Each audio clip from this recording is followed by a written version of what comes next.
আমি অনুষ্ঠানের শুরুতে যেহেতু আমি বলছিলাম যে প্রধানমন্ত্রী জনাব তারেক রহমান এই মুহূর্তে চীন সফর করছেন, তার মালয়েশিয়া সফরের পরপর তার চীন সফরই হচ্ছে তার প্রধানমন্ত্রী পদে বসা পরের প্রথম বিদেশ সফর।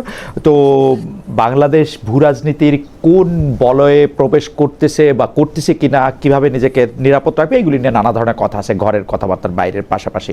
আমি দুজনের জন্য একই প্রশ্ন করতে চাই, কিন্তু এই প্রশ্নটি করার আগে আপনাদের একটি উদ্ধৃতি আমি পড়ে শোনাতে চাই। জনাব ব্রাত্য রাইসু, তিনি কবি, প্রাবন্ধিক, কিছু মৌলিক চিন্তা তিনি তার সোশ্যাল মিডিয়া হ্যান্ডেলে শেয়ার করেন। তিনি একটি স্ট্যাটাস দিয়েছেন তার সোশ্যাল মিডিয়াতে কয়েক ঘন্টা আগে। আমি এটি পড়ে শোনাচ্ছি। আমি প্রথমে হেলাল ভাইয়ের কাছে জানতে চাইবো, তারপরে শিশির মনির ব্যারিস্টার আপনার কাছ থেকেও জানতে চাইবো একই বিষয়ে আপনাদের মতামত। হেলাল ভাই, আমি পড়ছি জনাব ব্রাত্য রাইসুকে। উনি বলছেন, বিজেপির বাংলাদেশের ব্যাপারে মূল লক্ষ্য হইল জামায়াতরে ক্ষমতায় বসানো এবং জামায়াতের ঐতিহাসিক ইন্ডিয়া বিরোধিতারে পুঁজি কইরা ইন্ডিয়ার শাসন ক্ষমতায় বিজেপিরে ধইরা রাখা। ইতিমধ্যে পশ্চিমবঙ্গে বিজেপিরে বসানো সম্ভব হয়েছে। এই প্রক্রিয়ায় জামায়াত নিয়ন্ত্রিত ইন্টারিম সরকারের কাছাখোলা ইন্ডিয়া বিরোধিতা তাদেরকে যারপনায় সাহায্য করেছে। আওয়ামী লীগ ও শেখ হাসিনাকে ক্ষমতাচ্যুত করার মধ্যে ইন্ডিয়ার হাত ছিল না এমন প্রমাণ আছে কি? তারা কি এই ব্যাপারে বিস্ময়করভাবে নীরব থাকে নাই? জামায়াতের ক্ষমতায় প্রায় বসাই ফেলছিল ইন্ডিয়া, আমেরিকার কারণে তা ভেস্তে গেছে এই মহাপ্রকল্প। সামনে শাসন ক্ষমতায় জামায়াত আসবে কিনা সেই ভবিষ্যৎ পশ্চিমবঙ্গে বিজেপি শাসন স্থায়ী হওয়ার সঙ্গে যুক্ত। তিনি এইটা আরো বড় করেছেন। মূল কথা এই, মাঝখান থেকে আমি আরেকটা প্যারা পড়ি, এখন বিএনপি ক্ষমতায় থাকবে কিনা তা নির্ভর করে চীন ও আমেরিকার সঙ্গে সম্পর্ক কতটা ভারসাম্যমূলক রাখতে পারবে তার উপর। একই সঙ্গে ভারতের সঙ্গে সমান বিরোধিতা, ভিতরে আন্তরিকতা বজায় রাখতে পারতেছে কিনা তার উপরও।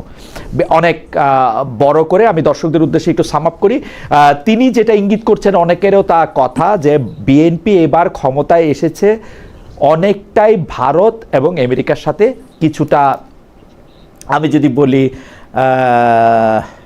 কিছুটা সমঝোতার ভিত্তিতে, বিশেষ করে আমেরিকার সাথে সমঝোতার ভিত্তিতে এবং ভারতের, এবং সেইটার লক্ষণ আমরা দেখতে পাই বিএনপির মন্ত্রিসভায় নিয়োগ, বিএনপির কূটনীতি ইত্যাদির মাধ্যমে।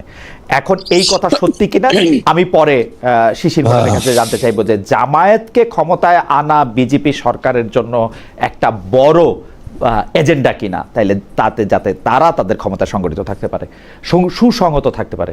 জনাব আজিজুল বারী হেলাল, প্রথমে আপনার কাছে জানতে চাই যে একটা আন্তর্জাতিক প্রেক্ষাপট, পরিমণ্ডল বিএনপিকে এবার ইলেকশনে আসতে, ইলেকশনে জিততে সাহায্য করেছে কিনা? ধন্যবাদ খালেদ ভাই। আমি এই যে ব্রাত্য রাইসু প্রায় 9 ঘন্টা আগে এই স্ট্যাটাসটা দিয়েছে, আমি ব্রাত্য রাইসুর এই স্ট্যাটাসটা পড়েছি 9 ঘন্টা আগে দিয়ে। আপনি এখন যখন পড়া শুরু করলেন তখন মনে করতে পারলাম যে হ্যাঁ, আমি তো পড়েছিলাম এটা।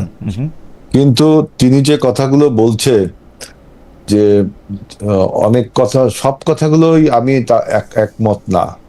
তিনি প্রধানত টার্গেট করেছেন যে এবারের যে নির্বাচন, ঐতিহাসিক নির্বাচন, এই নির্বাচনকে যদি বলেন যে আমেরিকা বা ভারত নিয়ন্ত্রিত একটি নির্বাচন, যদি বলেন যে নির্বাচনের ফলে যে সরকার, সেই সরকার গঠনের পিছনেও আমেরিকার এবং ভারতের মদদ রয়েছে। হ্যাঁ, আপনি অনুমান ভিত্তিক কথা, এটা ব্রাত্য রাইসুটা অনুমান ভিত্তিক কথা, কিন্তু প্র্যাকটিক্যালি আসলে কি হয়েছে? প্র্যাকটিক্যালি হয়েছে কি, বাংলাদেশে একটি নির্বাচন হয়েছে, সেই নির্বাচনে আপনার জনগণ ভোট দিয়েছে। এখন যদি মনে করেন যে এই নির্বাচনটাকে বাধাগ্রস্ত করতে পারতো ইন্ডিয়া এবং আমেরিকা, সেই কথা হয়তো আমি ব্রাত্য রাইসুর এই কথার সাথে একমত। কিন্তু ভোট প্রক্রিয়ায়, ভোট অনুষ্ঠানে, সেখানে তো আমেরিকা বা ইন্ডিয়া বলেন, এটা কোনো, আমি মনে করি না। এটা জনগণ তার স্বাধীন মতো ভোট দিয়েছে। এবার আছে সেকেন্ড কথায়, যে ডিপ্লোম্যাসিটা, যে বিএনপি বা এই সরকার যে ডিপ্লোম্যাটিক যে ইনিশিয়েটিভটি, ফার্স্ট ইনিশিয়েটিভ নিল, এটা হলো ইকোনমিক ডিপ্লোম্যাসি। আমি বিএনপির প্রথম ডিপ্লোম্যাসিটা হলো ইকোনমিক পলিটিক্যাল ডিপ্লোম্যাসি এখানে প্রচ্ছন্নভাবে লুকিয়ে আছে। অনেক কথা বললে, আপনি যদি অনেক বিশ্লেষণ তখন বলতে পারবো। ইকোনমিক ডিপ্লোম্যাসি এই জন্য বলছি যে আমরা কিন্তু একটা ডিভাস্টেড ইকোনমিক্স এর উপর দাঁড়িয়ে রয়েছি আমাদের সুতরাং এইখানে আমাদের ইকোনমিক্সকে ভাইব্রেন্ট করতে হবে। সেখানে করতে গেলে আমাদেরকে কোনো একটা পলিসি নিতে হবে। ইকোনমিক ডিপ্লোম্যাসির একটা পলিসি দেখছি যে লুক ইস্ট পলিসি, অর্থাৎ পূর্বমুখী নীতি। এই যে চীন, মালয়েশিয়া, আপনার থাইল্যান্ড, কম্বোডিয়া, আপনার কোরিয়া, এই দিকের জাপান, এই দিকে আমাদের যেতে হবে। এইটা এই জন্য আমরা নিয়েছি এই লুক ইস্ট পলিসি, যে আমাদের দল যে প্রতিষ্ঠিত, যার আদর্শে শহীদ প্রেসিডেন্ট জিয়াউর রহমান, তিনিও যখন ডিফ্যাক্টো প্রেসিডেন্ট হয়ে উঠছিলেন তখনও তিনি প্রথম চীন সফর করেছেন। এবং এটার কারণ হলো যে চীনের অভিজ্ঞতা আছে, চীনের অভ্যাসও আছে, যে বিভিন্ন দেশে ইকোনমিক্যালি আপনার গ্র্যান্টস, ডোনেশনস বা বিনিয়োগ, আপনার অবকাঠামোগত উন্নয়ন, কর্মসংস্থান সৃষ্টি, এক্সপার্টিস বিনিময়, তারপরে আপনার এই যে বিভিন্ন রকম টেকনোলজি বিনিময়, টেকনোলজিক্যালি অ্যাডভান্স কান্ট্রি খুব চীনের এই অভ্যাসগুলো আছে। পৃথিবীর বিভিন্ন দেশে দেশে এই অভ্যাসটা তার আছে। সো এই ক্ষেত্রে আমাদের প্রথম পছন্দই হলো ব্যাক টু ব্যাক দুটি সফর করলাম। দেখেন এইখানে পলিটিক্সটা এখন এখানে, যে মালয়েশিয়া দেন চীন। সুতরাং আপনি বিশ্ব রাজনৈতিক প্রেক্ষাপট যখন নিয়ে আসবেন তখন কিন্তু আপনাকে ব্যাক টু ব্যাক দুটো দেশের নামই বলতে হবে, যে আমরা প্রথম সফর করলাম মালয়েশিয়া, তারপর সফর করলাম চীন। ওকে, সুতরাং আপনি লুক ইস্ট পলিসির কথা বলতেছিলেন, তো আপনি আমাকে ছোট করে শুধু দুটোই কথা বলবেন, যে চীনের এই লুক ইস্ট পলিসির কথা কিন্তু গত 50 বছর ধরে, বা মানে এইটা কিন্তু 50 বছর ধরে এই কথা সত্য, যে আমরা 50 বছর ধরে শুনে আসতেছি, কিন্তু আমরা কিন্তু দেখেছি যে বিএনপি আমলেই, মানে 2001 থেকে 2006 সরকারের বিএনপি আমলেই সবাইকে বিস্মিত করে বাংলাদেশ তাইওয়ান সরকারকে স্বীকৃতি দেয় এবং তাইওয়ানের সাথে কূটনৈতিক সম্পর্ক গড়ে তোলে। তো ওইটা চীনকে মোটামুটিভাবে ক্ষুব্ধ করে, এবং এইটা আসলে কেন করা হয়েছিল হেলাল ভাই, এটা যদি আপনি একটু বলেন। আর 2 নম্বর হচ্ছে, আমরা কিন্তু শেখ হাসিনাকেও, মানে আওয়ামী লীগ সরকারের সাবেক প্রধানমন্ত্রী শেখ হাসিনাকেও কিন্তু বারবার আমরা চীনের কাছে যেতে দেখছি ফিনান্সিয়াল পলিসির কথা বা ইকোনমিক ডিপ্লোমেসি, আপনি যেটার কথা বললেন সেইটা কিছু কথা বললে, এটা পদ্মা সেতু বানানোতে কারিগরি ও আর্থিক সহায়তা, সেইটা সাবমেরিন কিনা, আমরা বিভিন্নভাবে আরও হয়তো উদাহরণ দিতে পারবো, মোটা দাগে এই দুটা উদাহরণ দিলাম। এইটা আর এটা একই কিনা? না, পদ্মা সেতু না, পদ্মা রেলওয়ে সেতু, পদ্মার যে রেলওয়ে ওইটা চীন আপনার, আর পদ্মা সেতু এক্সিম ব্যাংকের থেকে লোন নিয়ে করা হয়েছে। এখন কথা হলো যে কারিগরি সাপোর্টটা তো পুরোপুরি চীনও দিছে, এটা আপনি রেল সেতু বলে তো আপনি আলাদা করতে পারবেন না। আমি বলছি যে বিএনপির চীনের সাথে আপনার ফ্রেন্ডশিপ, এটা তো আপনার প্রেসিডেন্ট জিয়াউর রহমান থেকে শুরু হয়েছে। আপনি 2001 সালে যে চায়নাকে এখানে ডিপ্লোম্যাট আপনার কূটনীতিক অফিস খুলতে দেওয়া, এটার জন্য আপনি বলছেন যে তখন হয়তো চীনের সম্পর্ক খারাপ ছিল। বিষয়টা কিন্তু এখানে ওরকম না আজকের বাস্তবতায়। এখন বাংলাদেশের সামনে প্রধান সমস্যাটা ইকোনমিক্সটা। দেখেন 30 লক্ষ কোটি টাকা আপনি ঋণের ফাঁদে পড়েছেন, একটা ডেপ্ট ট্র্যাপে পড়ে এখন আপনাকে প্রায় 9 লক্ষ কোটি 86,000 টাকার বাজেট দিতে হচ্ছে।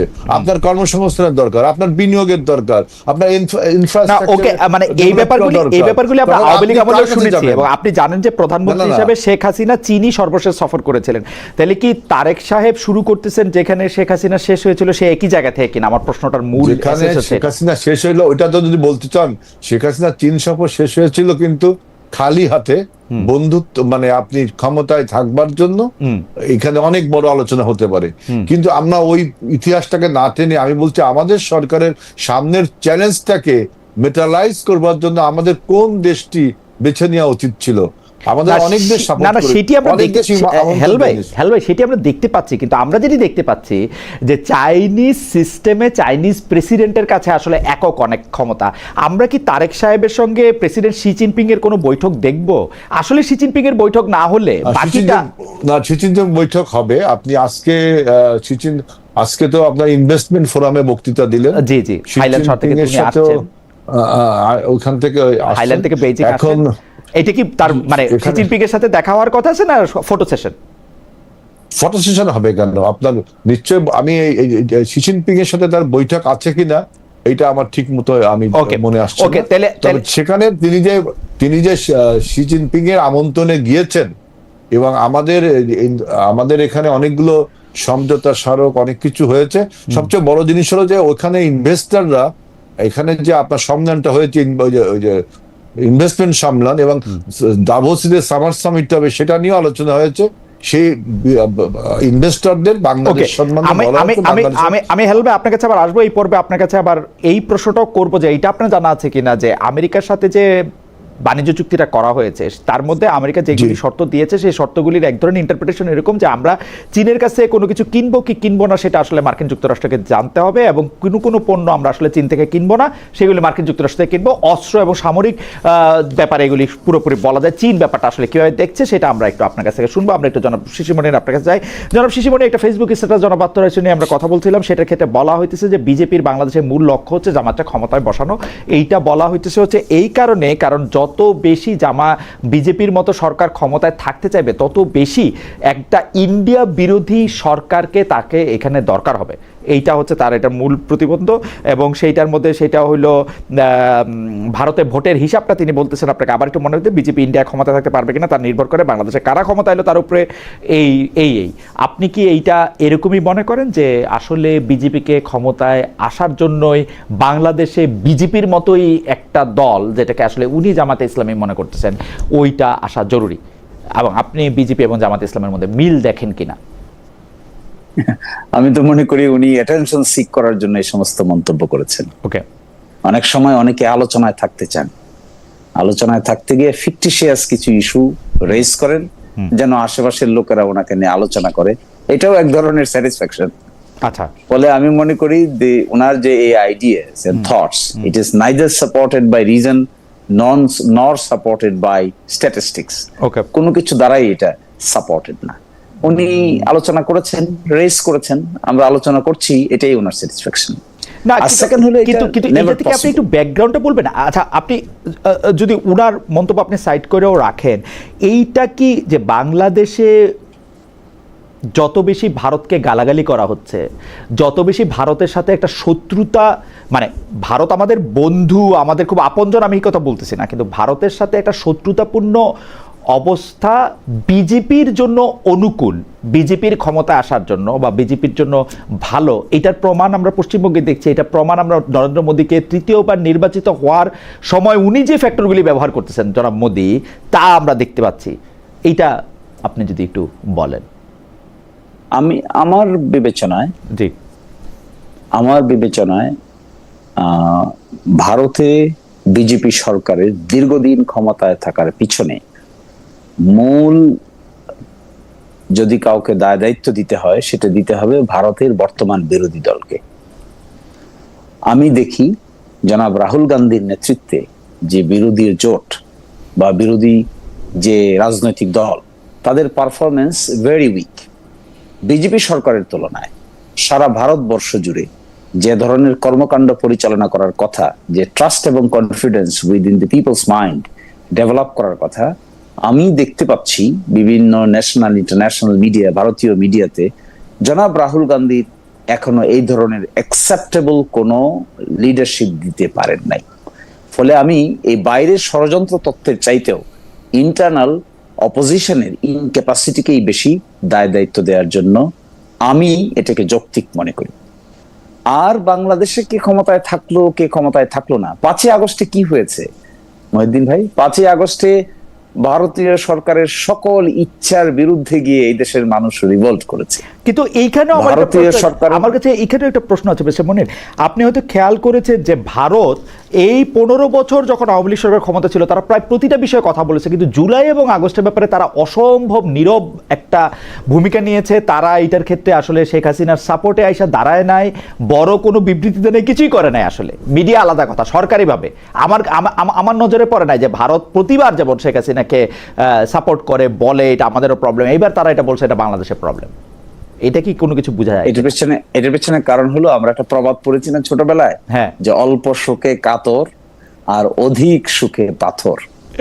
আপনি তো আমার আইনজীবী, এইটা বইলা আপনি নাইলে আদালতে জিতলেন, কিন্তু আসলে কি ডিপ্লোমেসি এমনি কাজ করে না? এখানে আমি দেখতে পাচ্ছি ভাই, স্পষ্ট আমি সিম্পলি দেখতে পাই যে এই ঘটনাটায় তারা স্টিফ হয়ে গেছে, পাথর হয়ে গেছে। দীর্ঘদিন তারা বুঝতেই পারে নাই কি তাদের রিয়াকশন হওয়া উচিত। কিন্তু ঘটনাটা সেকেন্ড হলো এই ঘটেছে, এবং এই মাস আপসার্চটাকে তারা কি করে হ্যান্ডেল করবে, তাদের ব্যাপারে বাংলাদেশের ইয়াং প্রজন্মের মধ্যে যে ধরনের রিজার্ভেশন তৈরি হয়েছে, এটাকে কি করে তারা নরমাল করবে, কুল ডাউন করবে, এই চিন্তায় তাদের দীর্ঘদিন পার হয়েছে। তাদের মধ্যে দু একজন ডিপ্লোম্যাটদের সাথে আমাদের আগে থেকেই যোগাযোগ ছিল। আমি তাদের কর্মকাণ্ড কথাবার্তায় বুঝতে পেরেছি দে আর এট এ ফিক্স, তারা নিজেদেরকে লস করে ফেলেছিল। অথবা কি করে, অথবা কোন জায়গা থেকে start এটা হচ্ছে করে? একটা কথা, অথবা তারা আসলে শেখ হাসিনার প্রতি থেকে আস্থা হারায় ফেলছে, যে শেখ হাসিনাকে দিয়ে তাদের আর কাজ হবে না, তাদের নতুন সরকার দরকার, এটাও তো হইতে পারে। আবার তো ঠিক এই শেখ হাসিনাকে নিজের বাড়িতে রাখিছে। না নিজের বাড়িতে সরকার রাখে নাই, দিয়েছে। শেখ হাসিনা কিন্তু বন্দী। শেখ হাসিনা কোনো তার মুভমেন্ট নাই, কিছু নাই, সামনে আসতে পারে না, ভিডিও নাই, ছবি নাই, কিছু নাই, সংবাদ সম্মেলনে কিছু নাই, তাকে তো কিছু করতে দেওয়া হচ্ছে না। এমন না, কি কিছু করতে দেওয়া হচ্ছে না, কিন্তু যেভাবে রাখা হয়েছে, কিভাবে রাখা হয়েছে বলেন, কিভাবে রাখা হয়েছে বলেন, আমাদের কাছে কি কোনো তথ্য আছে? তার যে বেসিক নিডস আছে, বেসিক নিড কে ফুলফিল করছে এখন? না, বেসিক নিডস তো জেলখানা থাকলেও ফুলফিল করে না করে, কিন্তু ওই দেশে তো এর চেয়ে বেশি নিশ্চয়ই তিনি জেলখানায় নাই। না, আপনি কিভাবে জানেন জেলখানায় নাই? আমরা তো তাকে কোনোদিন প্রকাশ্যে আইসা একটা সংবাদ সম্মেলন করতে দেখলাম না। আপনি কি করে জানেন? আমরা তো তাকে অনলাইন বক্তৃতা তো মানে জাতিসংঘের যে রুলগুলি আছে সেখানে আপনি ফোনটা কাইরা নিতে পারবেন না, কিন্তু আপনি কি সামনে আসবেন না? আপনি বলেন, আপনি কি একটা সংবাদ সম্মেলনে আসবেন না? আপনি কি একটা সাংবাদিকের সাথে কথা বলবেন না? বলছেন আপনি এখনো? আমি দেখি নাই। হাউএভার, আমি একটু প্রশ্নটার আগাই। আপনি কি মনে করেন যে জামায়াতে ইসলামী এবং বিজেপি তারা একই ধরনের রাজনৈতিক দল, একই ধরনের উপজীব্য ব্যবহার করে তারা মানুষের ভোট বা আস্থা পাওয়ার জন্য? মনে হয় না, আমি তো এটা দেখছি না। আমি তো মনে করি জামাত ইসলামী তার কর্মে, কাণ্ডে, এজেন্ডায়, বিশেষ করে লাস্ট ইলেকশনে যে ধরনের কর্মকাণ্ড নিয়ে মানুষের সামনে হাজির হতে চেয়েছে, it was very inclusive, it was very innovative, and it was very attractive. এবং অ্যাকর্ডিংলি জামাত ইসলামের যে জাম্পিংটা দেখবেন, ভোটার রেশিওর জাম্পিং এর মধ্যে জামাতের এই সমস্ত পলিসির সঙ্গে বাংলাদেশের ইয়াং প্রজন্মের বড় একটা অংশ রেসপন্ড করেছে। আর না হলে 5-7%, 10% ভোট থেকে এটা 40% ভোটে রূপান্তরিত হলো কি করে, কিভাবে সম্ভব?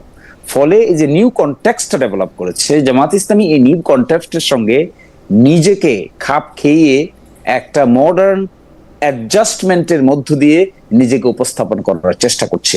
এটি বাংলাদেশের সংস্কৃতি, বাংলাদেশের ইতিহাস, বাংলাদেশের পলিটিক্স, বাংলাদেশের মানুষের চিন্তা চেতনাকে প্রাধান্য দিয়েই করা। এবং সিমিলার ফ্যাশন যদি বিজেপি সেখানে করে থাকে, তাহলে this is their context, this is their design. কিন্তু আমাদের কনটেক্সট এবং design is separate. Barrister Shishirmoni, আপনি এখন যে দুটা লাইন বললেন যে জামাত সম্পর্কে, এই দুইটা লাইন কি আপনার লাইন নাকি জামায়াত ইসলামের লাইন?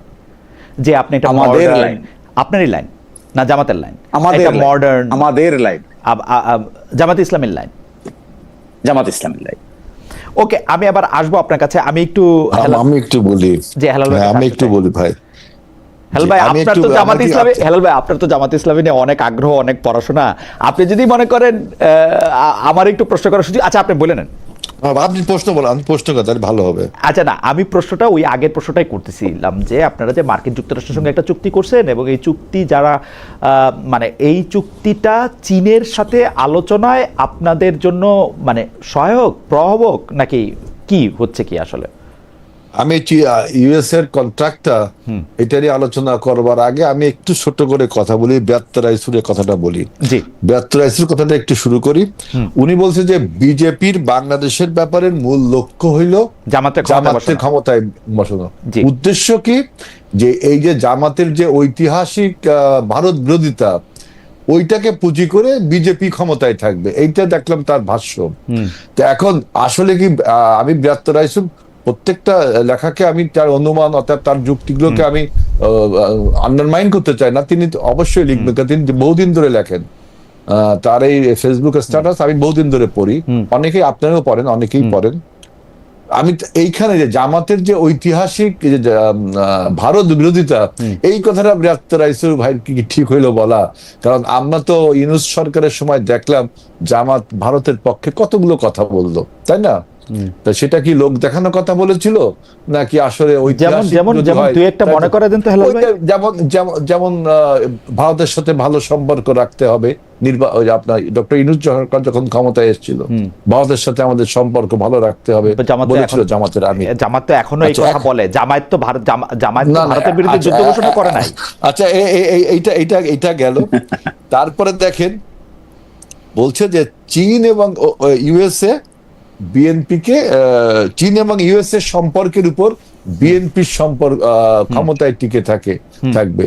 আমি যদি আপনার ব্যর্থ রাইসুর এই অনুমানকে বা এই সমীকরণকে সঠিক তর্কের খাতিরে মনে করিও, তাহলে দেখবেন যে এই যে মে মাসে যে ট্রাম্পের সফরটা হলো চীনে, চীন এবং ইউএস এর যে মধ্যে যে সমঝোতাগুলো, যে আলোচনাগুলো হলো, সেটা যদি আপনি চীন ভিত্তিক যে পত্রিকা সাউথ চায়না মর্নিং সানে পড়েন, তখন দেখবেন যে চীন এবং ইউএস এর মধ্যে কিন্তু সম্পর্কের যে উত্তেজনা ছিল সেটা কিন্তু অনেকটা প্রশমিত হয়েছে। না, আমার মনে হয় যে হেলাল ভাই, আমি আপনার সাথে এখানে বিনয়ের সাথে দ্বিমত পোষণ করি। চীন এবং আমেরিকান সফর, মার্কিন যুক্তরাষ্ট্রের প্রেসিডেন্টের চীন সফরকে বলা হচ্ছে ইতিহাসের সবচেয়ে নিষ্ফলা সফর কোনো মার্কিন প্রেসিডেন্টের। উনি শূন্য হাতে ফিরে আসছেন। উনাকে যে উপহারগুলি দেওয়া হয়েছিল সেগুলি পর্যন্ত তিনি প্লেনে তোলেন নাই। বলা হচ্ছে যে এগুলি বিভিন্ন ধরনের জীবাণু কোয়ারেন্টাইন এগুলির কারণে, কিন্তু আসলে এক ধরনের মানে কি বলে, এক ধরনের নিষ্ফল ইয়ার জন্যই তিনি এটা প্রতীকীভাবে সেগুলি রেখে এসছেন। সবচেয়ে বড় কথা হলো যে কোনো সমঝোতা স্মারক, এবং অনেকেই বলে থাকেন চীনের এই নিষ্ফলা সফরের কারণে তাকে এই ইরানের সাথে এরকম একটা ডিল করতে হয়েছে। আপনার এই অনুমান যদি সঠিক আমি ধরে নেই, তারপরও আমি আরেকটা আমি কোথাও পড়ি নাই ট্রাম্পের সফরকে কোনো ফলবান বলা হয়েছে, কোথাও পড়ি নাই। আসলে এই সাউথ এশিয়ান মনিটর পড়ি নাই, নাকি চীনের না সাউথ চায়না মর্নিং পোস্ট পড়ি নাই, কিন্তু আর যেগুলি পড়ছি আমেরিকার পত্রপত্রিকা যেগুলি পড়ছি সেগুলিতে পড়ি নাই। না, আমি বিভিন্ন আপনি বিভিন্ন ওয়েবনারে আলোচনাগুলো শুনবেন। আমি তো আর মনে করেন চীনের ভিতরে ঢুকিনি বা আমেরিকার ভিতরে ঢুকিনি। আপনি যেমন পড়ছেন আমি ওরকম পড়েছি। এখন আপনার এই অনুমান যদি সঠিক মনে করি আমি, আমার অনুমানটা আপনি যদি ভুল ধরেন, তাহলে এখন আমি বলতে পারি যে পৃথিবীর যে ভর কেন্দ্র, শক্তির যে ভর কেন্দ্র, যা আগে ছিল আমেরিকা রাশিয়া, সেটা এখন আমেরিকা চীন হয়েছে, তাই না? রাইট। এটা তো আপনার এই সূত্র তো ঠিক। হ্যাঁ, তার মানে একটা ভর কেন্দ্র এখন এশিয়ায় আসলো। তাহলে সেই ক্ষেত্রে আপনি যদি আমাদের সাথে চীনের সম্পর্ক থাকে, আর একই সাথে আমরা যদি ইউএস এর সাথেও আমাদের একটা ঐতিহাসিক সম্পর্ক রয়েছে, আপনি যদি বলেন যে কেন ঐতিহাসিক সম্পর্ক রয়েছে, ইউএস এর সাথে বিএনপি সরকারের কখনো আপনার টক্কর লাগেনি। এবার যে চুক্তিটা হয়েছে ইউএস এর সাথে, আমাদের যে চুক্তিটা হয়েছে, যে চুক্তিটা আমাদের হয়নি, ইউনূস সরকারে হয়েছে, সেই চুক্তিটাকে আমরা অ্যাডভান্স নিয়ে যাচ্ছি। আমি এর চেয়ে বেশি কিছু বলতে চাচ্ছি না।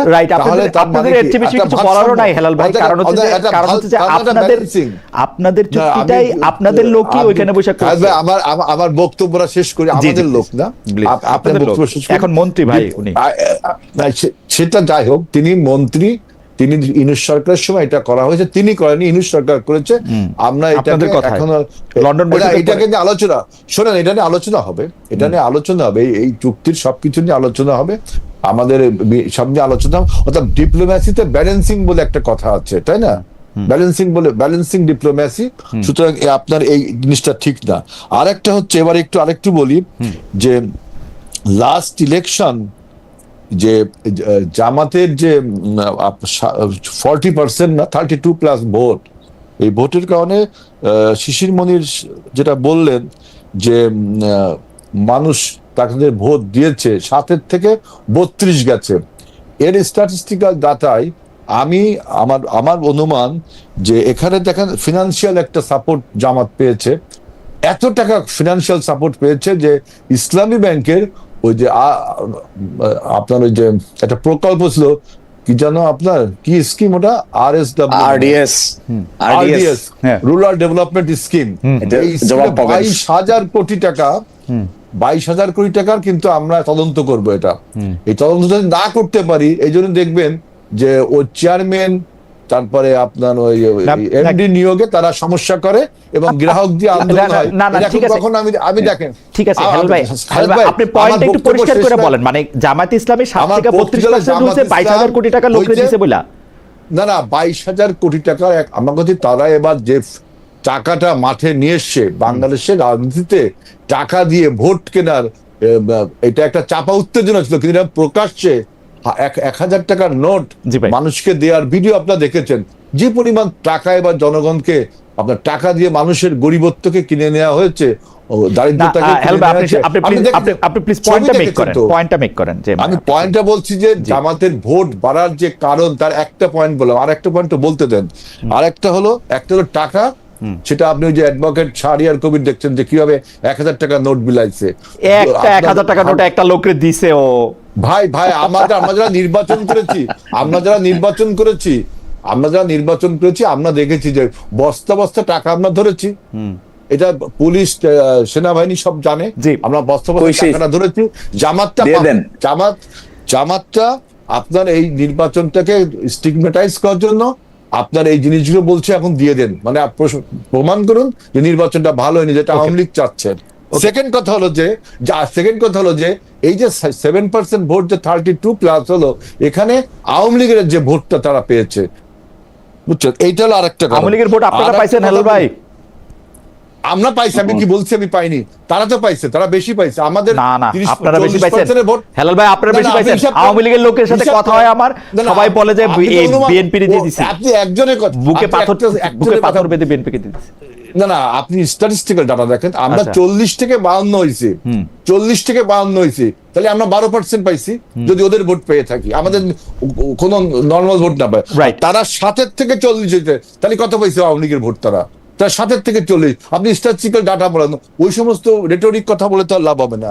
আর একটা কথা বলছে যে তারা নাকি মডার্ন, তারা বলছে তারা নাকি মডার্ন। ইসলাম কখনো মডার্ন হয়? ইসলাম তো শুরু থেকেই মডার্ন। আপনি নাম ব্যবহার করবেন ইসলাম, আর মডার্ন ওনারা বলতেছেন পলিটিক্যাল পার্টিটা মডার্ন করতেছেন, দৃষ্টিভঙ্গি মডার্ন করতেছেন। ইসলাম মডার্ন করার সাথে কি হলো? জামাত ইসলামী তো ইসলামের দায়িত্ব নেয় না। জামাতে ইসলাম নাম চেঞ্জ করুন, নাম মতো আপনি তো লোগো বদল করছেন, আপনি নামও বদল করুন, নাম জামাত দল। এটা আপনার একটা আর্গুমেন্ট। আমি একটু জনাব শিশিমনির আপনার কাছে আসতে চাই, আপনি যদি এটা নিয়ে একটু কথা বলতে চান, একটু কথা বলে আমি অরিজিনাল প্রশ্নের মধ্যে যাব। ফার্স্ট কথা হলো, আমার ভাই বলেছেন যে আমরা 22,000 কোটি টাকা ফাইন্যান্সিয়াল সাপোর্ট নিয়েছি আরডিএস প্রজেক্টের নামে। সংসদেও দেখলাম মাননীয় স্বরাষ্ট্রমন্ত্রী এই কাল্পনিক তথ্য উপস্থাপন করেছেন। দেশের নেতৃস্থানীয় ব্যক্তিবর্গ এত বড় পদে থেকে এই ধরনের কথাবার্তা যদি বলেন, ওই জাতির জীবনে খারাপই ছাড়া ভালো কিছু হবে না। কোনো তদন্ত নাই, কোনো কিছুই নেই, জানি না 11,000 কোটি টাকা কোথা থেকে কোন আরডিএস প্রজেক্টে গিয়েছে। আপনি ব্যাংকের অডিট রিপোর্ট নেন, ব্যাংকের অডিট রিপোর্ট, আপনি 22,000 তো মোটেও সঠিক না। আপনি যা কথা বলছেন এটা আরো 5 বছর আগের কথা। 5 বছর আগে ইসলামী ব্যাংকের কি ক্যাপাসিটি ছিল? 2017 সালে ইসলামী ব্যাংকে দখল করে নিয়ে গেছে আসালাম। সেই আসালামকে তো আপনারা এখন ফেরানোর চেষ্টা করছেন, আইন সংশোধন করছেন, তার সহযোগী এখানে নিয়ে আসার চেষ্টা করছেন। পুরো ব্যাংকের 82% শেয়ারকে নিয়ে যাওয়ার চেষ্টা করছেন। আমাকে জিনিসটা একটু বুঝতে দেন। এই কথা কি ঠিক যে ইসলামী ব্যাংকে যারা কাজ করত তারা আসলে এক ধরনের পরীক্ষিত জামায়াত বা শিবিরের লোক? এই কথা কি ঠিক? এই আরডিএস প্রোগ্রামটাতে যারা সুবিধা পেয়েছে তারা জামায়াত ইসলামী বা শিবিরের লোক, বা জামায়াত ইসলামী বা শিবিরের দাওয়াতে তারা এই সুবিধাটা পেয়েছে, এই কথা কি ঠিক? মানে 22,000 কোটি টাকা, 11,000 কোটি টাকা, 10,000 কোটি টাকা, 7,000 কোটি টাকা, আপনি টাকার অঙ্কটা 17, 18, 19, 20, আপনি প্রোগ্রামটার কথা বলেন, এবং যারা এটা লক্ষ্য উদ্দেশ্য ছিল তারা এটা সুবিধা পেয়েছে কিনা সেটা কথা বলেন, এবং ইসলামী ব্যাংকে যারা কাজ করছেন তারা জামাতে ইসলামী এবং শিবিরের লোক কিনা সেটা একটু বলেন। আমরা বাকিটা দর্শকরা যা বোঝার বুঝে নিক, বুঝে নেব আমার দর্শকরা। ফার্স্ট কথা হলো ইসলামী ব্যাংকটাকে নিয়ে এই দেশে যা হয়েছে এটি সাংঘাতিক ধরনের আপত্তিজনক কাজ হয়েছে, যার অরিজিনেট করেছিল তৎকালীন সরকার। জোর করে, জবরদস্তি করে এসালমের নামে 81.92% শেয়ার, যা হাইকোর্টের আদেশে এখন স্থগিত হয়ে আছে, এই পরিমাণ শেয়ার 24টা নামে বেনামে কোম্পানি তৈরি করে তারা এই শেয়ারগুলো মার্কেট ব্লক করে ইসলামী ব্যাংকের টাকা দিয়ে ইসলামী ব্যাংকের শেয়ার কিনে নিয়ে ডাইরেক্টর হয়েছেন। BFIU, Bangladesh financial intelligence unit, একটা রিপোর্ট দায়ের করেছে হাইকোর্ট বিভাগে। এই রিপোর্টে তারা উল্লেখ করেছে এই 24টা কোম্পানির ভিতরে 22টার তারা ট্রেস করতে পেরেছে, 2টা হলো বিদেশি কোম্পানি যার কোনো ট্রেস করতে পারে নাই। এখানে তারা দেখিয়েছে এমনও লোক এই কোম্পানির এমডি এবং চেয়ারম্যান যারা হলেন বিল্ডিং এর দারোয়ান এবং বিল্ডিং এর সিকিউরিটি গার্ড। তারা জানেও না এই কোম্পানির যে তারা কোনোদিন চেয়ারম্যান হয়েছে, কিভাবে চেয়ারম্যান হয়েছে, অথচ দেখা গেছে কোম্পানি ইনকর্পোরেশনের পরে 3 দিনের মাথায় 750 কোটি টাকা ওই কোম্পানির অ্যাকাউন্টে ঢুকেছে ইসলামী ব্যাংক থেকে। এই যে কুকাম করা হয়েছে, এই যে একটা ফাইন্যান্সিয়াল ব্যবস্থাকে ধ্বংস করে ফেলা হয়েছে, এ কথা তো সঠিক যে ইসলামপন্থী লোকেরা অ্যাবসলিউটলি সঠিক। এস আলমের 24টা কোম্পানি যেটা বেনামের, আপনি খুব সুন্দর করে অল্প কথা বলছেন, এই প্রত্যেকটা জিনিস আমিও, আপনি যেরকম দলিল দেখে বলতেছেন, আমিও মোটামুটি একই রকম দলিল দেখছি। আমার পড়া আপনার মতো তো শার্প না। প্রথমে বলতে হবে ইসলামী ব্যাংকের মালিক কি জামাত ইসলাম, এটাকে না, কিন্তু আমার প্রশ্ন, হেলাল ভাই আমি এই প্রশ্নটা করি, আপনি আমাকে প্রশ্ন করার টাইম না, এখন তো আমার আর মহিউদ্দিন ভাই আলাপ করা। হ্যাঁ, জি জি জি, ব্যারিস্টার মনির, আপনি যদি একটু বলতেন যে জামায়াতে ইসলামের এই আরডিএস প্রজেক্টটার লক্ষ্য বা যারা ক্লায়েন্ট, যারা ওই পাশে আছেন, তারা আসলে জামায়াতের রাজনীতি, ভোট, জামায়াতের দলগত সুবিধা তার সাথে সম্পর্কিত কিনা, জামায়াত ইসলামীতে যারা চাকরি করছেন তারা জামাত শিবিরের লোক কিনা? আমি আপনাকে সুনির্দিষ্টভাবে আনসার দিব ভাই। জি। এটা হলো আরডিএস রুরাল ডেভেলপমেন্ট স্কিম। এই rural development scheme is approved by the Bangladesh Bank, এবং রুরাল ডেভেলপমেন্ট স্কিমের অধীনে যে পরিমাণ কাজ বাংলাদেশে হয়েছে, আপনি যদি বাংলাদেশ ব্যাংকের রিপোর্টটা দেখেন তাহলে দেখবেন আজ পর্যন্ত বাংলাদেশে সাকসেসফুল যে কয়টা এই ধরনের মাইক্রো ক্রেডিট মেকানিজম সিস্টেমের মধ্য দিয়ে যে কয়টা ক্ষুদ্র উদ্যোগ নেওয়া হয়েছে, তার মধ্যে এটাকে তাদের রিপোর্টে বলেছেন সবচেয়ে বেস্ট ট্রান্সপারেন্স এবং অ্যাকাউন্টেবল মেকানিজম। এখানে যদি কে জামাত করে, কে বিএনপি করে, কে কোন গ্রামে বাড়ি, কার বাবায় কি করে, তার দাদায় কি করে, এটা তো মোটেও এখানে ইম্পর্টেন্ট ইস্যু না। ইম্পর্টেন্ট ইস্যু হলো বাংলাদেশের মানুষ আনইম্পর্টেন্ট ইস্যুটা একটু বলেন, এইটা আরডিএসটা জামায়াতে ইসলামীর লোকজনকে উদ্দেশ্য করে করছে কিনা? আর আপনি বাংলাদেশ ব্যাংকের রিপোর্টের কথা বললেন, তো বাংলাদেশ ব্যাংকের রিপোর্ট কিন্তু ডিপেন্ড করে ভাই, এটা আপনি আমার চেয়ে অনেক ভালো জানেন। আমি ব্যাংক হয়ে আমি লোন দিছি, আমি যদি ক্রেডিট নিয়ে অভিযোগ না করি, বাংলাদেশ ব্যাংক তো সেটা ক্রেডিট রেটিং এ আগেই রাখবে। আমি যদি টাকা দিয়ে বলি যে না আমার খুব ভালো হয়েছে, আমি লোন ফেরত পাইছি, আমার এখানে আমি 2 গরু কিনে দিছিলাম, 2 গরুর জায়গায় 4 গরু হয়েছে, তাহলে তো এটার মধ্যে তো কেউ এটার মধ্যে অভিযোগ করবে না। You know it very well. না, এইভাবে কিন্তু শুধু এই আরডিএস মাইক্রো ক্রেডিট প্রজেক্ট না, আপনি জানেন ডক্টর মোহাম্মদ ইউনূসের গ্রামীণ ব্যাংকের প্রজেক্টও কিন্তু প্রথম 10, 15, 20 বছর অনেক ভালো দেখানো হয়েছে, এটা দেখানোই যায়। আমি এটার সুনির্দিষ্ট আনসার হলো, এই ব্যাপারে যদি কারো সুনির্দিষ্ট কোনো তথ্য জানতে হয় তাহলে তাকে ইসলামী ব্যাংক কর্তৃক পরিচালিত এই প্রজেক্টের অডিট রিপোর্ট সহ বাকি জিনিস দেখতে হবে। ফ্যান্টাস্টিক। এইটা এবং দেখতে হবে এট দ্য সেম টাইম এখানকার মানিটা ডিফালকেট হয়েছে কিনা সেটা দেখতে হবে। Fair enough. এখন সেটা না দেখে কেউ যদি এটাকে পলিটিক্যাল রেটরিক বলে পার্লামেন্টে একটা এলোমেলো বক্তব্য দিয়ে দেয়, আমার তো ধারণা এটা অতীতের ব্যাংক ডিফালকেশন সিস্টেমকে আরো অ্যাক্সিলারেট করবে। এটা উচিত না। আর সেকেন্ড কথা হলো ভাই, কারা কাজ করে এখানে, কারা কাজ করে? দেখেন, ইসলামী ব্যাংকের একটা পরীক্ষা হয়, এই পরীক্ষাটা আইবিএ কর্তৃক কন্ডাক্টেড ইন্ডিপেন্ডেন্ট পরীক্ষা। এই পরীক্ষায় যে টিকবে সে জামাত করে না কি করে না করে এটা তো দেখার বিষয় না। যদি এই আইবিএর পরীক্ষায় যেহেতু ইসলামী ব্যাংকিং সংক্রান্ত আমি প্রশ্নপত্রে দেখেছি বেশ কয়েকটা স্পেশাল প্রশ্ন থাকে। ইসলামী ব্যাংকিং সম্পর্কে তার আইডিয়া আছে কিনা, ইসলামী ব্যাংকিং সম্পর্কের মুদারাবা, মুশারাকা, কতগুলো টার্মিনোলজি আছে, এই টার্মিনোলজি সম্পর্কে তার ধারণা আছে কিনা। আচ্ছা বলেন তো, একটা স্পেশালি কন্ডাক্টেড একটা ব্যাংক, সে তার যে জনশক্তিকে রিক্রুট করবে তার কাছে ওই যোগ্যতাটা আছে কিনা এটা জানতে চাইতে পারে না? পারে। আচ্ছা, এটা যদি এখন জামাত ইসলামের লোকজন ভালো পারে, পারতেই পারে, কিন্তু এইবার যাদেরকে চাকরি থেকে বাদ দেওয়া হইলো তারা কি এইরকম একটা পরীক্ষা দিয়ে আসছিল? জামাত ইসলামীর কাছে যখন ব্যাংকটা ছিল এরকম একটা পরীক্ষা দিয়ে আসছিল? আরো দেখেন, আরো ইন্টারেস্টিং এই কথা বললে ভাই আমাদের টক শো রেখে আমরা সবাই পালাইতে বাধ্য হব।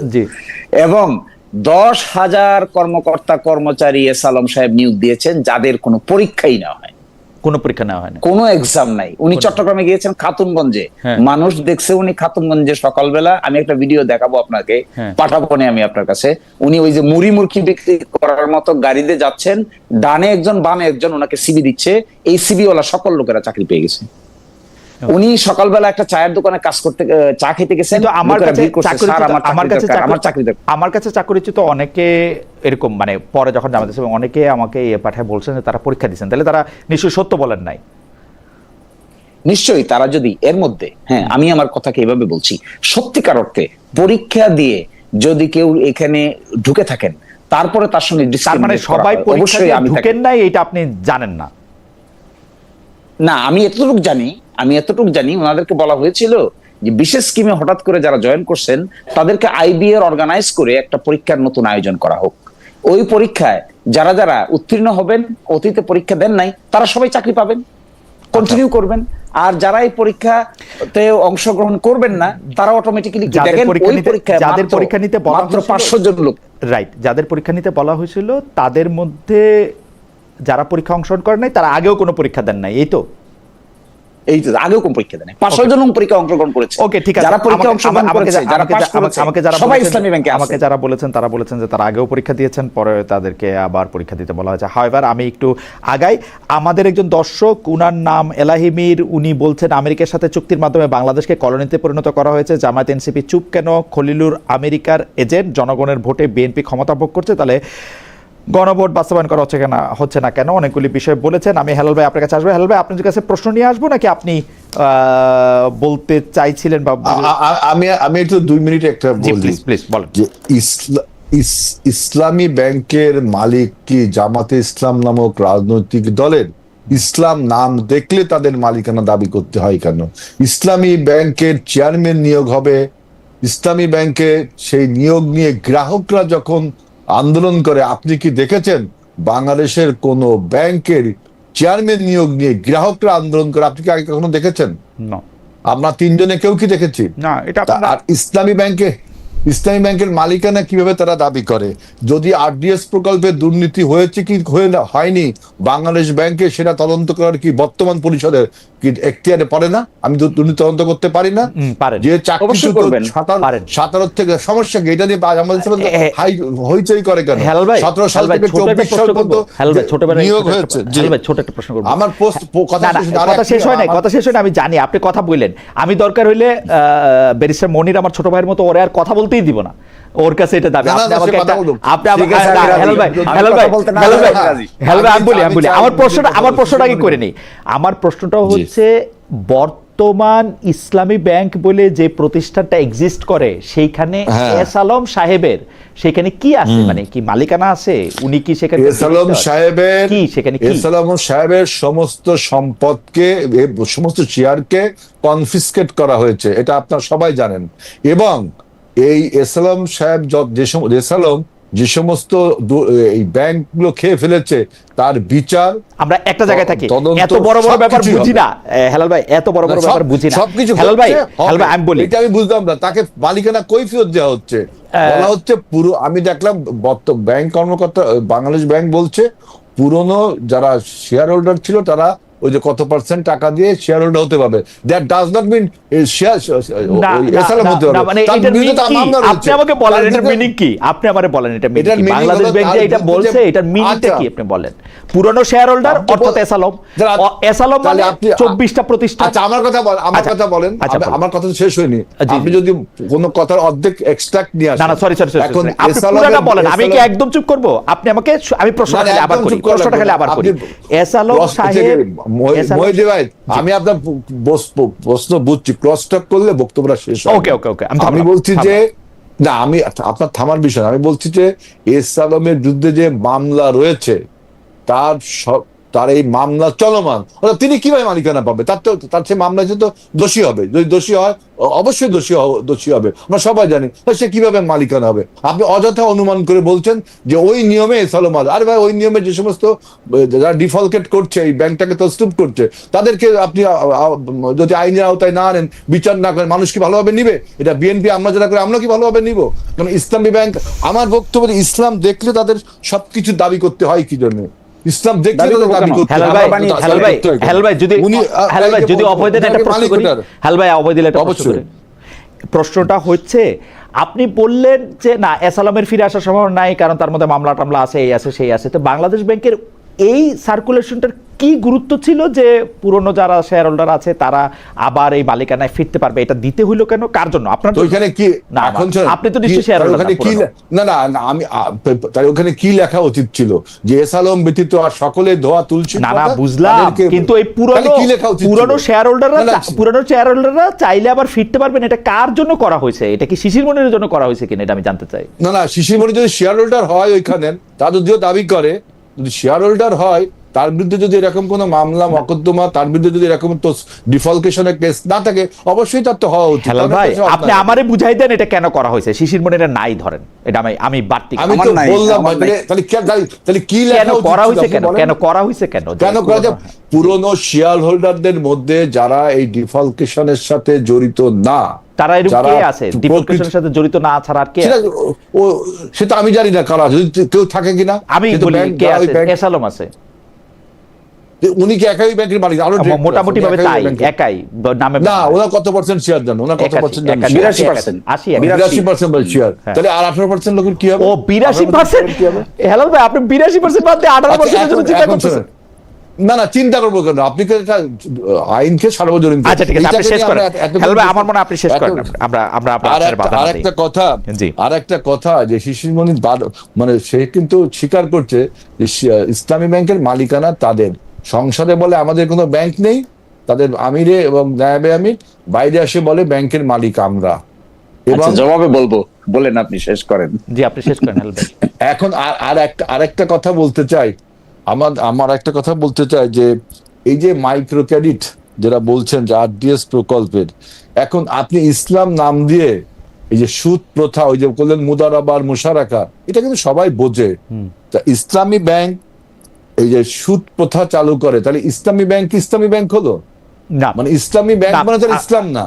হেল ইসলামী ভাই, ব্যাংক মানে কি আর ইসলাম? হেল ভাই, ইসলামিক অর্থনীতি- একদিন এটা নিয়ে আমরা আলাদা আলোচনা করবো না। আপনার ব্যাপারটা পরিষ্কার, আপনি বলতে চান যে এটা একটা আইন হয়েছে, সেই আইনের ক্ষেত্রে আদালত সিদ্ধান্ত দিবে, সেটার ক্ষেত্রে এস আলমকে সুবিধা দেওয়ার জন্য আসলে বাড়তি কোনো কিছু করা হয় না। এবং জামাতে ইসলামের ক্ষেত্রে মালিকানা আছে কি নাই সেই ব্যাপারটা আমি এরকম করে দেখি, জামাতে ইসলামী করে এরকম বহু লোকের ইসলামী ব্যাংকের শেয়ার থাকতে পারে, তার মানে তো এটা জামাতে ইসলামী দলের একটা ব্যাংক বা প্রতিষ্ঠান না। হয়ে যায় না। এইটাই যেমন আমার হেলাল ভাই, বক্তব্য, এইটাই আমার আপনি বক্তব্য। বিএনপি করেন, ধরেন আপনার একটা লঞ্চ আছে, এটা কি বিএনপির লঞ্চ হবে? না তো এই একই রকম একটা যদি আপনার একটা ব্যাংক থাকে, আপনার যদি একটা সমবায় না না, ব্যাংক তো আপনার বাংলাদেশ ব্যাংকের আইনে চলবে। রাইট, কিন্তু এটা আপনি- তো একটা আপনি ব্যক্তি মালিক মালিকানা হলে তো থাকতে পারে। বাংলাদেশ যেমন ব্যাংক- ধরেন মীর কাসেম না। আলী এটার মালিকানার মধ্যে ছিলেন, মালিকানা তার নিশ্চয় অংশ ছিল, হয়তো তার পরিবারও থাকতে পারে, কিন্তু এটা কি জামাতে ইসলামের মালিকানা আপনি বলবেন? আমি তো বলবো জামাত ইসলাম দাবি করছে, সংসদে তো- দাবি তাহলে করেছে, কি- বাইরে দাবি করেছে। আচ্ছা না, সংসদ দাবি দাবি করে করে কেন? নাই। আচ্ছা, আমাদের তাহলে ব্যাংক একটা বলতে ব্যাংক- আমাদের না। ব্যাংক বলতে আমাদের ব্যাংক বলতে আমাদের দলের ব্যাংক, জামাত ইসলামের ব্যাংক নাই। যেমন আমি হেলাল ভাই, আমি একটা কথা দলের বলি। ব্যাংক হয়, এটা কি হেলাল ভাই, আপনি হেলাল ভাই, কি দলের ব্যাংক বলতে পারেন? হেল ভাই, আমি একটা কথা বলি, ওই যে বাংলা মোটরের যে এইচএসবিসি ব্যাংকটা, এইটার যে বিল্ডিংটা, সেইটা কি বিএনপির বিল্ডিং? মিন্টু ভাইয়ের বিল্ডিং? না মিন্টু ভাইয়ের বিল্ডিং না? না, বিএনপির বিল্ডিং হবে কেন? তাহলে এখন ওই বিল্ডিং এর কোনো মামলা সংক্রান্ত বিষয়ে যদি বিএনপি অন্যায় অবৈধভাবে কোনো কথা বলে, ঠিক একইভাবে আপনার ইসলামী ব্যাংকের এমডি চেয়ারম্যান নিয়োগের ব্যাপারে তাদের কর্মকর্তা 17 সাল থেকে 24 সাল পর্যন্ত তারা ছাঁটাই বা নিয়োগ হয়েছে, এইসব নিয়ে বাংলাদেশ ব্যাংক যখন তদন্ত করে তখন তারা রাজপথে মিছিল করে। তার মানে কি যে ফিনান্সিয়াল প্রতিষ্ঠানগুলো যে তাদেরকে বিভিন্নভাবে তারা যে আপনার এখানে ইল মোটিভেট নিয়ে অনেক কাজ করছে, আমার মনে হয় প্রমাণ হয়ে যায়। আমার মনে হয় হেলবে, আমি আপনার একটা ছোট মুখে বড় কথা বলে রাখি, ইসলামী ব্যাংকে যা হয়েছে আমার মনে হয় বিএনপিরও মিছিল করা উচিত, যে বিএনপি এই যে অন্যায় হইতেছে সেই অন্যায়ের বিরুদ্ধে বিএনপিরও মিছিল করতে। এখন বিএনপি সরকারে আছে, হয়তো আপনারা করবেন না, কিন্তু আওয়ামী লীগ থাকলে এটা নিশ্চয়ই আপনারাও করতেন। এটা জামাতে কোন অন্যায়, কোন অন্যায়? বিএনপির বিরুদ্ধে আমরা বরং তো ব্যাংকটাকে সেভ করছি তাই জামাতের হাত থেকে। ওকে, আমার মনে হয় যে ইসলামী ব্যাংক থেকে আমি একটু ইসলামী ব্যাংক থেকে বাইরে হই। আমাকে এক মিনিট। আচ্ছা আমি একটু স্নেহের ব্যারিস্টার শিশির মনির, যারা আমি অনেক শ্রদ্ধা করি, তার কাছ থেকে আমি একটু 1 মিনিট শুনি। আমরা একটু আগাইতে হবে ব্যারিস্টার। 1 মিনিট, হ্যাঁ 1 মিনিট আমি নিচ্ছি। আমার ভাইয়ের প্রতি শ্রদ্ধা রেখে আমি কথাটা বলছি। I am very respectful to him. At the same time, আমি শুধু এতটুকু বলছি, আমরা ডিসেন্সি এবং মরালিটির মধ্যে আমি মনে করি ইসলামী ব্যাংকের অতীত সরকারের আমলে যেভাবে ডিজিএফআই কে ব্যবহার করে জবরদস্তি করে ডাইরেক্টরশিপ গুলোকে ট্রান্সফার করে নিয়ে এস আলম একা 82% শেয়ারের মালিক হয়ে বসে আছেন, বিএনপি সরকারের জন্য জাস্টিস হবে তারা যদি বলতে পারে ইয়েস, যে প্রক্রিয়ায় এই শেয়ারগুলোকে ডিজিএফ এর মাধ্যমে ওয়েস্টিন হোটেলে নিয়ে বাধ্য করে ট্রান্সফার করে নেওয়া হয়েছে। বিএনপি সরকারের উচিত হবে সেই প্রকৃত লোকদের কাছে সেই মূল্যে এই শেয়ারগুলো ফিরিয়ে দেওয়া। তখন আমরা বিএনপির প্রতি উইল বি মাচ মোর ট্রাস্টওয়ার্থি। আমি কি ছোট্ট করে একটা জিনিস আপনার কাছে জানতে পারি যে আপনি আসলে আপনি যথেষ্ট তরুণ, আপনার বয়সে আপনি অনেক বেশি সত্য কথা বলার জন্য অনেক বেশি আপনি নানা কারণে আপনাকে এও বলে সেও বলে। আমি আপনাকে একটা সরাসরি প্রশ্ন করি, আমি অবশ্যই আপনার এই বক্তব্যের সাথে একমত। ইসলামী ব্যাংকের এই শেয়ারের ক্ষেত্রে যেরকমভাবে একটা প্রতিরক্ষা গোয়েন্দা সংস্থাকে ব্যবহার করা হয়েছে, যেভাবে এটা করা হয়েছে, সেটার ক্ষেত্রে আসলে আমি দেখতে চাই যে এটার ক্ষেত্রে জাস্টিস আসুক। কিন্তু আমি একটা প্রশ্ন আপনাকে করতেই চাই, জামায়াতে ইসলামী এই ইসলামী ব্যাংক নামক সফল আর্থিক প্রতিষ্ঠানটিকে রাজনৈতিক কারণে ব্যবহার করেছে কিনা? আজকে 10 বছর ধরে, গত 15 বছর ধরে এটি করেছে কিনা রাজনৈতিক কারণে? জনসমর্থন পাওয়ার জন্য, তার চাকরি দেওয়ার জন্য, টাকা প্রজেক্ট করে টাকা দেওয়ার জন্য? কখনো করেনি, এখনো করবে না, ভবিষ্যতেও কোনোদিন করবে না। কিন্তু জামাতে ইসলামী চায় এই যে একটা উদ্যোগ নেওয়া হয়েছে, বাংলাদেশে পরপর বেশ কয়েকবার 1 নম্বর ব্যাংকে রূপান্তরিত হয়েছে, প্রফেশনালি ভায়াবল, পুরা সাউথ এশিয়ায় it's a very good example. যাদের ত্যাগে, যাদের কষ্টে, যাদের ঘামে, শ্রমে এরকম একটা প্রতিষ্ঠান ডেভেলপ করে তাদের প্রতি অন্যায় করা। রাইট, এই অন্যায়টা জামাত ইসলামী কি সব অন্যায়ের বিরুদ্ধে কথা বলে? মনে করেন দেশ ও রাষ্ট্রের বিরুদ্ধে, যেইখানে আর্থিক প্রতিষ্ঠানের বিরুদ্ধে যত অন্যায় আছে তা কথা বলে, নাকি Jamaat Islami pick and choose করে? যেইটা আসলে হেলাল ভাই ইঙ্গিত করলেন, আমি সরাসরি বলি, Jamaat Islami pick and choose করে ইসলামী ব্যাংকের বেলায়, Jamaat Islami pick and choose করে হচ্ছে ইবনে সিনার বেলায়, Jamaat Islami pick and choose করে তার সব প্রতিষ্ঠানের বেলায়, কিন্তু অন্য সব কিছুর ব্যাপারে এরকম ভাবে করে না। এই আপনার এই ক্রিটিসিজমটাকে আই এম অ্যাকসেপ্টিং ইট। উচিত জামাত ইসলামীর যেখানেই ফাইন্যান্সিয়াল ডিফালকেশন হবে, অনিয়ম হবে, অন্যায় হবে, জামাত ইসলামীর দায়িত্ব is to protest each and everyone. কিন্তু প্র্যাকটিক্যালিটি হলো সবগুলো তো আসলে সমভাবে সম্ভব হয়ে ওঠে না। যেখানে যতটুকু দেওয়া দরকার সেটা জামাত ইসলামী এখন যে ধরনের রাজনৈতিক দলে পরিণত হয়েছে, এটা শুধু তাদের নিজস্ব ইস্যুর বাইরে গিয়েও জাতীয় ইস্যু, আন্তর্জাতিক ব্যাপার এবং বাংলাদেশের 20 কোটি মানুষকে অ্যাড্রেস করা, এটা তাদের দায়িত্ব। আমি উদাহরণ দেব বেরশের শিশুমণি। আমেরিকার সাথে বাংলাদেশের একটা বাণিজ্য চুক্তি হয়েছে, সেই চুক্তির ব্যাপারে খলিলুর রহমান স্পষ্ট বলছে যে আমি বিএনপি এবং জামাতের সাথে কথা বলে চুক্তিটা করছি, যেহেতু মাত্র 3 দিন আগে। জামায়াতের আমির প্রথমে ছোট গলা কইরা, খুবই এমনভাবে শোনা যায় না এমন করে বলছে যে আমাদের সাথে কোনো কথা হয় নাই, কিন্তু তারপরে জামাতে ইসলামী এইটা নিয়ে আর একটি কথাও বলে নাই।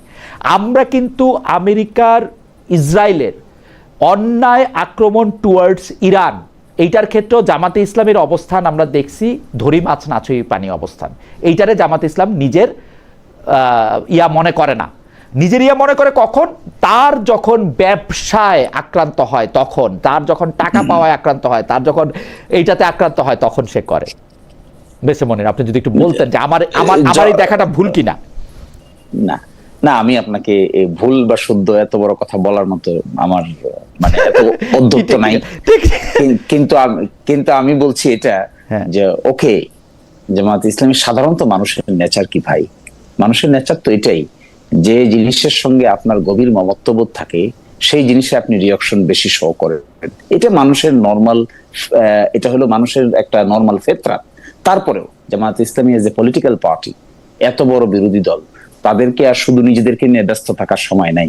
এখন দেশ এবং মানুষের জন্য পার্টিকুলারলি কথা বলতে হবে, ইস্যু অ্যাড্রেস করতে হবে, এবং এই ইস্যুগুলো যদি অ্যাড্রেস করতে না পারে তাহলে জামাত ইসলামী বিরোধী দল হিসেবে ফেইল হবে। এবং এই জায়গায় আমি মনে করি we should be much more accommodative. আরো অনেক বেশি এক্সপার্টিজের প্রয়োজন, আরো অনেক বেশি ইয়াং ট্যালেন্টেড মাইন্ডকে আমাদের সঙ্গে সংযুক্ত করা প্রয়োজন। তাহলে আমার ভাই যে সমস্ত কথা বলতেছেন আমরা মডার্ন হলে উনি কষ্ট পান, ইনশাল্লাহ আমরা মডার্ন হলে ওনারা আরো খুশি হইতে পারবেন। দারুণ বলছেন বেশি মনির। আমি হেলাল ভাই চট করে কিছু বিষয়ের মধ্যে দিয়ে চলে আসি।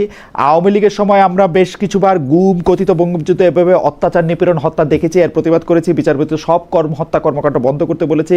কিন্তু আমরা ফরিদপুর ডিবি হেফাজতে ছাত্রলীগ কর্মী, যদিও মানে ছাত্রলীগ এখন নিষিদ্ধ, এই 3 মৃত্যু হয়েছে ডিবি হেফাজতে, এরকম ঘটনা দেখছি। অনেক ঘটনা সামনে আসছে না, কিছু কিছু ঘটনা আমরা জানতে পারছি, অনেক ঘটনাই জানতে পারছি না বলে কেউ কেউ অভিযোগ করছেন। বিচার বহির্ভূত হত্যাকাণ্ড, গাজোয়ারি মামলা, এগুলি আগের মতোই আছে বা আগের থেকে অনেকখানি বেড়েছে। আপনি যদি আমাদেরকে এই হাইপোথিসিসটা একটু বলি আমার প্রথমে একটু যে জিনিসটা যে আপনি বলছেন যে এসালমের জন্য পুরো ব্যাংকের বলা হয়েছে পুরনো শেয়ার হোল্ডার, এখানে কিন্তু আরো 7টি ব্যাংক ছিল, আপনারা ভুলে গেছেন। Social Islami bank, first security bank, global bank, union bank, Exim bank, Al Arafah bank, আরো 7টি ব্যাংক। এদেরও শেয়ার হোল্ডার আছে না? সম্মিলিতভাবে 7টি ইসলামী ব্যাংকে এক করে আওয়ামী লীগ আপনার এই কাম করছিল। এখন সেটা ভেঙে গেছে, এখন 7টি ভেঙে দেওয়া হয়েছে। এখন এই সমস্ত এদের তো শেয়ার হোল্ডার আছে, সেই জন্য বলা হয়েছে পুরনো সব শেয়ার হোল্ডাররা, এসালমকে টার্গেট করে বলা হয়নি। একটা বক্তব্য গেল। এখন দ্বিতীয়টা শুনেন যে এসালম সাহেব কি সিঙ্গাপুর থেকে এই ইসলামী ব্যাংকের কি করা হবে না করা হবে তা নিয়ন্ত্রণ করতেছে এখন? উচিত না তো? না, উচিত অনুচিতের প্রশ্ন না ভাই, করতেছে কিনা আমার এইরকম কোনো তথ্য নেই। অন্তত যদি করে তাহলে তো সেটা একটা সমস্যা। এটা করেনি।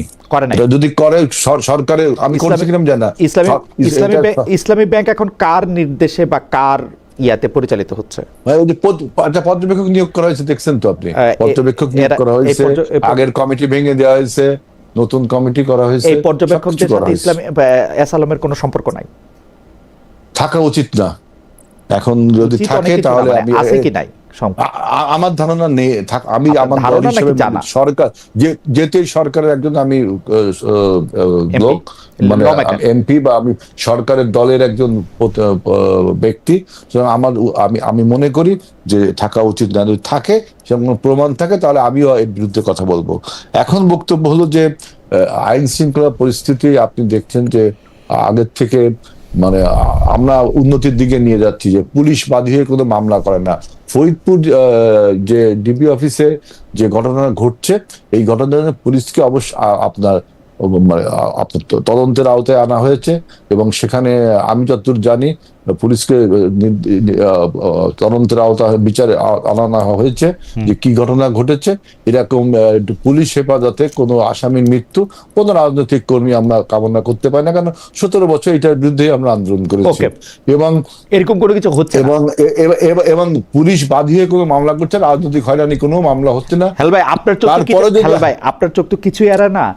এরকম কি হইতেছে যে প্রতিমন্ত্রীর বিরুদ্ধে রিপোর্ট করছে, সাংবাদিক জেলে চলে গেছে? হ্যাঁ, এটা দেখলাম। এখন সেই যেই পুলিশ সাংবাদিককে আপনার জেলে নিয়েছে, তার জন্য মন্ত্রী মহোদয় তার বক্তব্য বলেছে, আমি কোনো পুলিশকে বলিনি, বরঞ্চ আমি উকিল নিয়োগ করেছি যাতে সাংবাদিকটা ছাড়া পায়। আমি উকিলও নিয়োগ করেছি। এখন ওই মন্ত্রী সাহেবই আবার উকিল নিয়োগ করছেন? তাহলে কি উকিল নিয়োগ করছে? আপনি দেখেন, উকিল নিয়োগ করে ছাড়া পায়। হেলাল ভাই,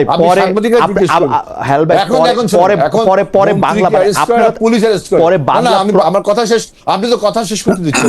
এখন যেই পুলিশ অ্যারেস্ট করেছে, সেই পুলিশকে অবশ্যই আপনার আইন আওতায় আনা উচিত, অবশ্যই তার জবাব দিতে থাকা উচিত। কেন আপনি অ্যারেস্ট করবেন? আমি তো সেটাই বলছি। আমি বলছি মন্ত্রী মহোদয় তিনি আবার জানে এইরকম প্রশ্ন উঠবে, একজন পলিটিশিয়ানের এই ফোরকাস্টিং পাওয়ারটা থাকে। তিনি তখন অবশ্যই তখন দেখছে যে এই লোকটাকে গ্রেফতার করেছে, এরকম আমাদের প্রচুর মন্ত্রীরা করেছে, প্রচুর এমপিরা করেছে। ওঝা হয়ে ঝাড়া না তো পুলিশ এখন যদি গ্রেফতার করে ভাই, সেই পুলিশকে তো আইনের আওতায়, পুলিশকে তাই বলতে হবে যে মন্ত্রী মহোদয়। পুলিশের কাজ একটু কমে গেছে মনে হয়, পুলিশ হচ্ছে মন্ত্রীদেরকে অভিযোগ করতেছে, তারে গ্রেফতার করতেছে, একটু কমছে মনে হয় কাজ। না, এরকম কোন মন্ত্রী কখনো পুলিশকে, তাহলে তো পুলিশের বিরুদ্ধে ব্যবস্থা নেওয়ার জন্য এই যে দুটো ঘটনা বললেন, ফরিদপুর এবং এই যে আমাদের মন্ত্রী মহোদয়, এই দুটো ঘটনার বিরুদ্ধে পুলিশের বিরুদ্ধে তো তদন্ত নিয়ে ব্যবস্থা নেওয়া হচ্ছে। তো আসলে কেন গ্রেফতার করলো, ব্যবস্থা নেওয়া হচ্ছে। তো সুতরাং আপনি এটা বলতে পারেন না। তার মানে আওয়ামী লীগের আমলে যে সমস্ত কারণে আমরা আন্দোলনটা করলাম, সেই কারণগুলো আবার যদি ফিরে আসে, সেই ব্যবস্থা আমরা করবো কেন? অবশ্যই আমরা এই জন্য আমার মনে হয় আপনি যত মানে স্পষ্ট বলেছেন, আমরা অবশ্যই আশা করবো যে সরকারও তার দৃঢ় পদক্ষেপে এগুলি জিনিসকে কখনোই আসলে ওয়েলকাম করবে না। আমাদের একজন দর্শক ইটস আলম শফি, উনি প্রশ্ন করেছেন, খালেদ ভাই আপনি প্রায় ব্রাত্য রাইসের পোস্ট পড়ে আলোচকদের প্রশ্ন করেন, ব্রাত্য রাইস কি কোনো নিরপেক্ষ বা জ্ঞানের স্ট্যান্ডার্ড বাংলাদেশের জন্য? তাহলে বলতাম সবাই ব্রাত্যের পোস্ট পড়ুন, আমার এটা নিয়ে কোনো কিছু বলার নাই। আমি দর্শকদের জানতে চেয়েছিলাম যে কার্যক্রম নিষিদ্ধ থাকা আওয়ামী লীগ দল হিসেবে নিষিদ্ধ হবে কিনা সেটা আদালতে নির্ধারিত হবে, মন্তব্য করেছেন প্রধানমন্ত্রীর তথ্য উপদেষ্টা ডক্টর জাহিদুর রহমান। প্রিয় দর্শক, এই অবস্থান সমর্থন করেন কিনা? শতকরা 54% দর্শক এই অবস্থাকে সমর্থন করেছেন, শতকরা 46% সমর্থন করেন নাই, 8.7 ভোট দিয়েছেন। জনাব শিশিমণি, আপনি জানেন যে নিজ দলের 4 জনকে বহিষ্কার করে জামাত একভাবে স্বীকার করে নিয়েছে যে গত মঙ্গলবার ধানমন্ডিতে সাংবাদিকদের হামলা করেছিল তাদের নেতাকর্মীরাই। হামলা করা, মারধর করা ফৌজদারি অপরাধ, বহিষ্কারই কি এর সমাধান কিনা? একজন আইনজীবী হিসাবে এর আইনি প্রতিকার কিভাবে হওয়া উচিত? মঙ্গলবারের ঘটনা অন্তর্বর্তী সরকারের আমলে হওয়া মবের ঘটনাগুলিরই ধারাবাহিকতা কিনা? জামাত নেতা হিসাবে বা আপনার আইনজীবী হিসাবেও আপনি বলতে পারেন যে আমি কোন সাংবাদিকের উপর ফিজিক্যালি কোনো অ্যাটাক হবে, কিংবা মেন্টাল কোনো টর্চার হবে, কিংবা কোনো ডিসঅ্যাডভান্টেজ পজিশন ক্রিয়েট করা হবে, এটাকে আমার দলের লোকেরাই করুক আর যেই করুক, আমি কখনো এটাকে সাপোর্টের পক্ষে নই। ইনস্ট্যান্টলি তাদের বিরুদ্ধে দলগত ব্যবস্থা নেওয়া হয়েছে। কিন্তু কেউ যদি অপরাধ করে থাকে, ক্রাইম, এই ক্রাইমের কারণে দলগত ব্যবস্থা নেওয়াই যথেষ্ট নয়। এবং এই ক্ষেত্রে ক্রাইম যদি কেউ করে থাকে তাহলে সংশ্লিষ্ট লোকের উচিত হবে ওই ধরনের ব্যক্তিবর্গকে আসামি করে মামলা দায়ের করা, এবং অ্যাকর্ডিংলি আইন যেভাবে চলার কথা সেভাবেই চলবে। সেখানে যদি অপরাধ করে থাকে, ফিজিক্যাল অ্যাসল্ট হয়ে থাকে, ডাক্তারের রিপোর্ট থেকে থাকে, তাহলে অ্যাকর্ডিংলি সিম্পল হার্ট হবে না গ্রিভিয়াস হার্ট হবে, এইভাবে সেটা অগ্রসর হবে। এবং সেটা নির্ভর করবে যে ব্যক্তি আহত হয়েছেন, যে ব্যক্তি এটা শিকার হয়েছেন, তিনি কি আইনি পদক্ষেপ নিচ্ছেন। এবং তিনি যদি আইনি পদক্ষেপ নেন, আমরা এক্সপেক্ট করব এবং আমি নিজেও চাইবো আমরা সকলে তাকে সহযোগিতা করব, যেন এই ধরনের ঘটনা ভবিষ্যতে কেউ ঘটাতে সাহস করতে না পারে। তাহলে আমি একটু প্রশ্নটা করি যে 23শে জুন নিষিদ্ধ, আপনারা যারা আইন করে যাকে নিষিদ্ধ করেছেন যে রাজনৈতিক দলটি, সে আওয়ামী লীগ তার প্রতিষ্ঠাবার্ষিকী উপলক্ষে বিভিন্ন কর্মসূচি আয়োজন করবে এরকম কথা বাতাসে শোনা যাচ্ছিল। জামায়াতে ইসলামী কি মানে পার্টিগতভাবে সিদ্ধান্ত নিয়ে সেইটা ঠেকানোর জন্য রাস্তায় ছিল সেদিন? জানো শিশিমণির, আমি জানি তারপরে আপনি কি প্রশ্ন করবেন, এটা আমি অ্যান্টিসিপেট করতে পারছি। জি জি, কিন্তু তার আগে আমার সব প্রশ্ন এখন মোটামুটি ভাবে জানা থাকতেছে আপনার। আপনাকে আমরা চিনতে পেরেছি। জি জি জি জি জি জি, না আপনাদের পারস্পরিক এটা চেনা জানা হয়েছে, রাইট রাইট। তো এখানে এই বিষয়টা হলো, আসলে আমি এটা যেভাবে দেখি, আমি দেখি দুটো ভাগে। একটা হলো রাজনীতির বিষয়, রাজনৈতিক রেটরিক থাকে, এই রাজনৈতিক রেটরিকটা পক্ষে বিপক্ষে অনেক কথা হয়। আরেকটা আছে অপরাধ। অপরাধ যেখানে হবে, অপরাধ যেখানে সংগঠিত হবে, অপরাধের বিচার আইন অনুযায়ী হতে হবে। আর এটা যদি অতীতের যে রাজনৈতিক দল ছিলেন, যারা ক্ষমতায় ছিলেন, তাদের কর্মকাণ্ডেরও দুটো পার্ট। আমি এটা কখনোই বলবো না যে নিরপরাধ লোককে বিচারের মুখোমুখি করা হোক, কিন্তু আমি এটা বলবো প্রকৃত অর্থে অপরাধের সঙ্গে জড়িত ব্যক্তিবর্গ অবশ্যই ট্রাইড হইতে হবে। ওকে, ক্রাইম এগেইনস্ট হিউম্যানিটি হলে ট্রাইড হইতে হবে, সুনির্দিষ্ট, কিন্তু বিচার কিন্তু সুনির্দিষ্ট অপরাধ ছাড়া হয় না। ওকে, আমরা দেখেছি বিভিন্ন ধরনের অনেক মামলা হয়েছে, এটাও দেখেছি আমি ইদানিং জেল গেটে অ্যারেস্ট করা হয়, এটাও দেখেছি হেফাজতে মৃত্যুবরণ হচ্ছে, বেশ কয়েকটা রিপোর্ট আসছে। আমি মনে করি এগুলো যদি কন্টিনিউ হয় তাহলে সরকারের যেমন সুনাম ক্ষুণ্ণ হবে, 5ই আগস্টের পরবর্তী সিচুয়েশন নিয়ে নতুন করে প্রশ্ন উত্থাপন করার সুযোগ পাবে।